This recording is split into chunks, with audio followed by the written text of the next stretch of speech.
everyone welcomes the 9th edition of the Legal Community Week, the premier global event for business lawyers from all over the world. The event is packed with panels and networking opportunities. Let's follow up with key participants from the Americas. I would like to know from you what the Legal Community Week represents for your firm and also for you as an international lawyer. Perfect. Thank you for the question. Not only the Legal Community Week, but events like this are very important for the international community and important for law firms such as ours, that is an Italian desk in Brazil, which has the majority of our clients are Italians. So it's very important for us to make connections in Italy, understand how the law firms operate, and also to understand what the market is talking about. So it gives us a lot of food for thought to understand what are the issues right now in the European community, in the Italian specifically community, so that we are able to present a good service to our clients, not only speaking their language Italian, but also culturally understanding what are the issues right now in Italy. How you see technology going on, you see transformation in the industry of the law firms. How do you see that? What are the emergence that you noticed in Brazil, in Latin America as well? Well, first of all, thank you. It's a pleasure to be here again. The event is fantastic. So let's pass to technology, right? We see many changes. We see geopolitical changes. We see changes in technology, and we have to adapt. It's not a matter of if we do have to do that. So we've been doing that for a while now. We have a specific program for it. It's called Think Future, that we look in different ways on this particular formation and how we can embed more technology into what we do. The first part is kind of trying to make things that we already do well, doing it better. So it's a way of changing the process, improving the process that we already have. We have also the component of innovation being inventing new things, but we do divide that in two. So the first one is inventing new things, also important, but doing better what we already do.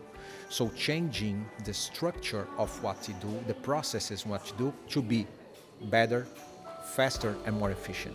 The second part, let's say, in this pillar is how can we make new professionals? Because at the end, I was trained in one way and most of my partners were trained in a certain way. But now you have different threats, different technologies, and different ways of doing things. So we do have a part of this program that we look into shaping the lawyer of the future at the end. So how the future partners, when I'm not at the firm anymore, how will then they tackle the different challenges and work through these challenges? Which ones do you see as emerging in your firm, and specific ones that you are tackling right now? So if you talk about specific, some of the areas, they have different challenges and they have some specific things that they use only by themselves. For example, my area of expertise on the vertical side is compliance and investigation. So we do use a lot of technology related to research, to do due diligence, background checks, and everything else. So we use specific things for it.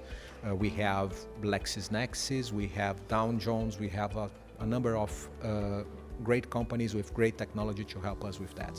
We also use a lot of things to data mining. So relativity is one of the main ones, most used in the world, but that we use a lot. If you go to the side of going to the firm as a whole, we look in different ways. So the first one is we developed our AI platform. So we used something that came from the market and then we transformed it. We use that in a sandbox style, so pretty much not communicating with the external part of the world, because we do have sensitive data, so we use that inside only, pretty much blocked for everything else. And so we call it ILA, the artificial intelligence that we developed internally. That is being of great use. So that's bringing us to the next step. We also use copilots pretty much embedded everywhere, because the system that we have from Microsoft, so it's on Excel, Word, and everything else, also on the cell phone, so Copilots help you summarize things very fast. And we also use Harvey. So I think that looking at the firm as a whole, I would mention these three. The same movements that I see in Latin America. I would like to have a sneak peek on the legal challenges and risks specific to the media and publishing industry. How do you, as a general counsel for an institution like the New Yorker, how do you manage that? The New Yorker is an institution, but it's not an institution that's frozen in time. It's a very dynamic institution. So there are always challenges with protecting the reputation and integrity of the institution while allowing it to grow. So part of what we do at the New Yorker is to constantly expand. We're expanding into podcasts, into videos, all the while still keeping the core strength in our reporting and the integrity of our process.